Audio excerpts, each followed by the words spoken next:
Hello, good afternoon, everyone. My name is Lidia and I am the president of the European Federation of Hard of Hearing People. It's a great pleasure to be with you all on the occasion of the World Hearing Day, which we just celebrated yesterday. Today, I would like to share with you the hard of hearing people in employment perspective and what it takes to implement inclusive approach.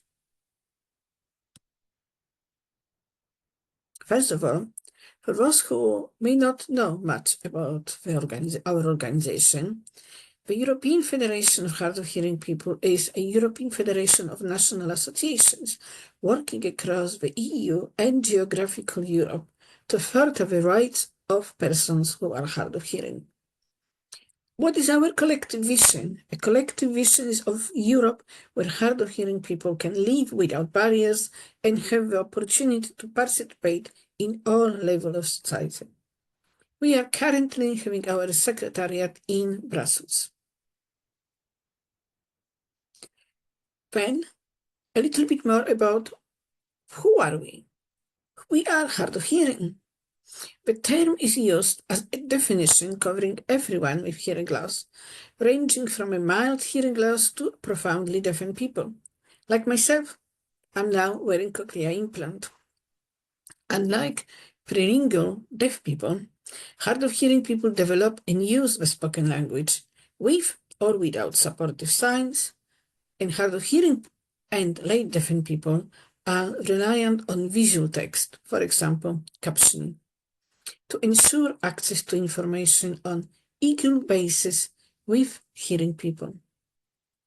They also utilize hearing technology, including hearing aids, cochlear implants, and assistive technology, such as hearing loops. As you can see on our footer, we actually promote and show all different ways of communication and support, including Bluetooth, for example. This is my favorite part, the statistics in the European Union. So what are the statistics? About 59 million Europeans have reported having a hearing loss that affects their daily communication. Approximately 1/3 of people over 65 years of age are also affected by disabling hearing loss. And this is important because we are working longer. And, we're now retiring at the age 65, 66, 67. The experience of hearing loss vary between the individual, and majority experience hearing loss during the employment years. However, awareness of hearing loss remains low, and the lack of information and support often disempowers the individuals and adds to isolation. It leads to dropout from active employment. And to just remind everyone, we're talking about 1 in 5 in the society. So what do we know about hard of hearing people in employment? Well, first of all, the data limitation is actually holding us back from knowing exactly how many people are in employment. And the inconsistencies in data collections are across all European countries, including European Union. But in 2018, EFHOH has published a late deafened report. Late deafened report related to people who lost their hearing, majority of their hearing, later in their life. And when we asked question about finding job after becoming deafened, 67% of our respondents reported difficulty in finding job. What we also have come across was communication barriers, such as difficulty in understanding spoken instructions, participating in meetings and social interactions. We also have come across the discrimination, the bias during hiring processes, and limited career advancement opportunities. Often, people with hearing loss actually do low-paid jobs. We also have come across accessibility issues. such as lack of assistive technologies and accommodations in a workplace. Finally, stigma. Stigma has always been coming across majority of different surveys from different organizations and different institutions. And that is feeling ashamed, fear of rejection by peers and society. So it is quite common, but majority of people with hearing loss will actually not say that they have a hearing loss when approaching the new employer. So what it is like navigating communications with hearing loss? This is my favorite picture, and I know I've shown it last year.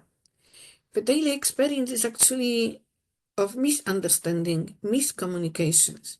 And that is my daily experience too, when I am in my workplace. There is often a lack of accommodations. Sometimes it's because a person didn't ask for it, and sometimes it's because even if they asked for it, they didn't get it. And also what we observe is listening fatigue and a concentration fatigue. Hard of hearing people are really finding it tiring to listen to everyone over all the hours, all day. But in the end, often they just pull out from any socialization, or just by end of the working day, they just feel too tired to even try to understand what people say to them.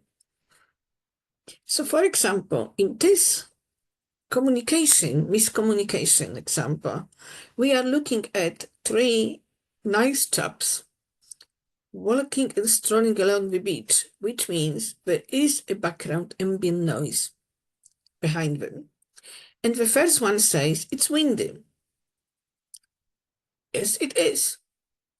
However, the chap in the middle responds, no, it's Thursday.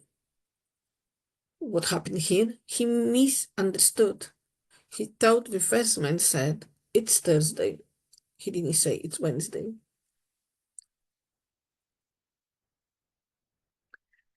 Now, the last chap responds, so am I. Let's have a beer. Again, miscommunication, misunderstanding here.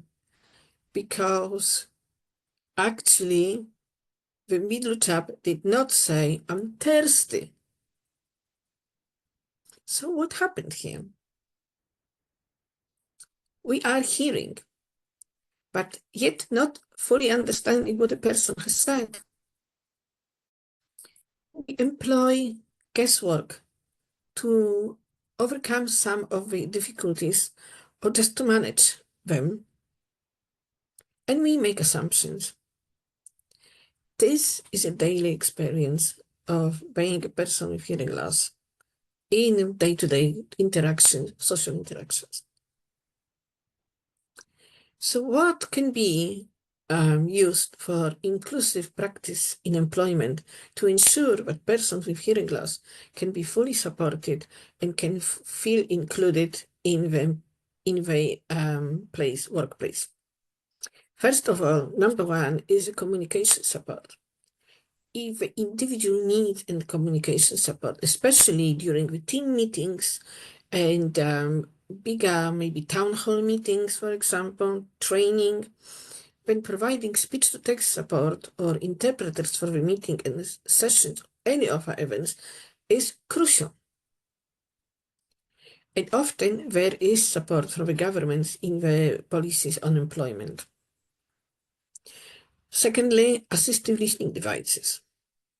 Providing devices such as FM system, infrared systems, or induction loop to enhance hearing is also crucial. Many people prefer just to use those or in combination with speech-to-text.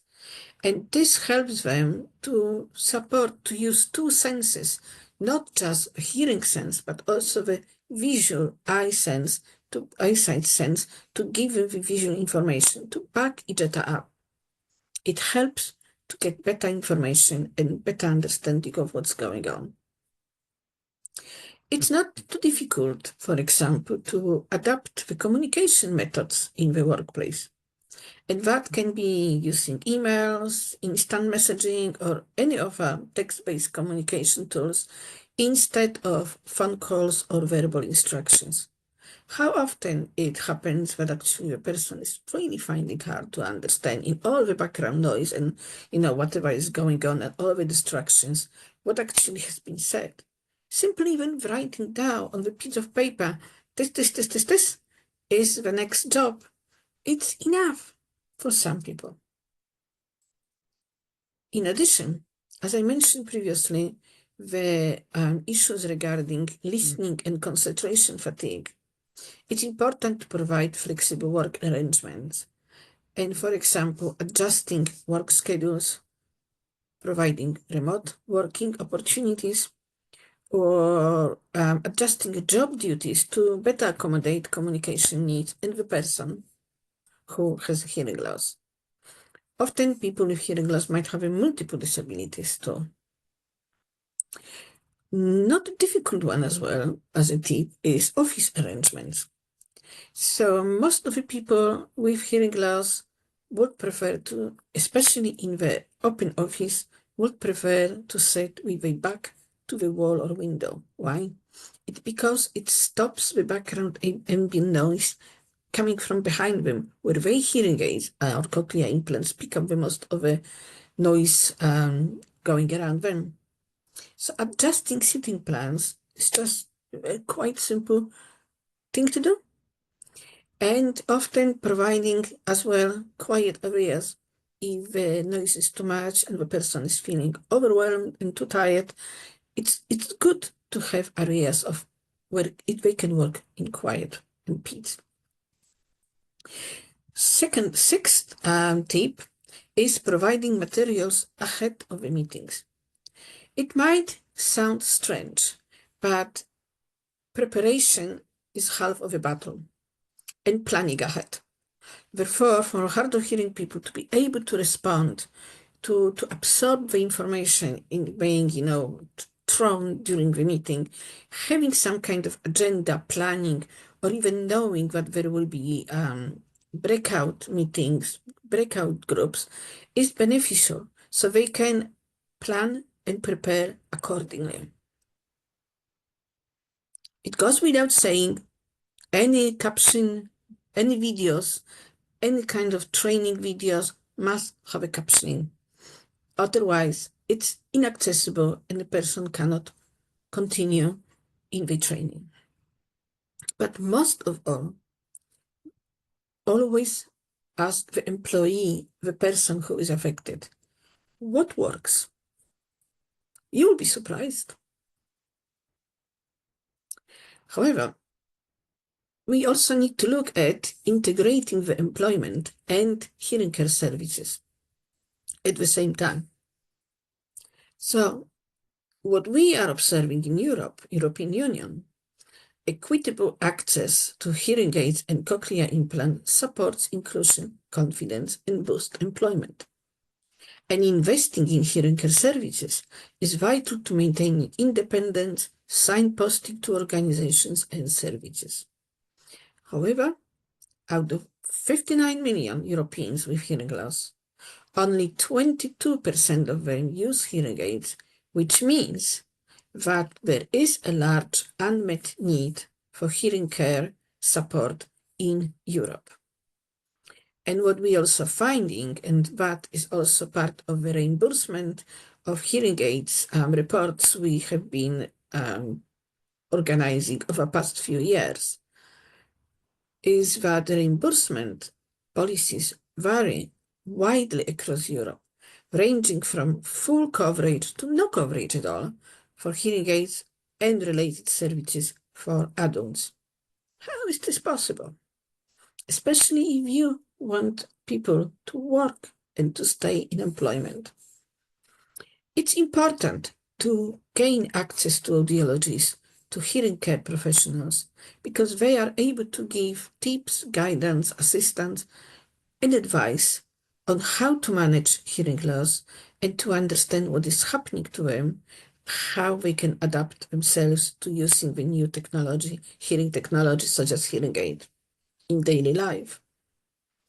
But the interesting thing is that actually studies show, including the WHO, World Health Organization, World Hearing Report, but actually for €1 spent, the return on investment is €30 over 10 years. So it makes sense to invest and support hard of hearing people in the services and any support they need.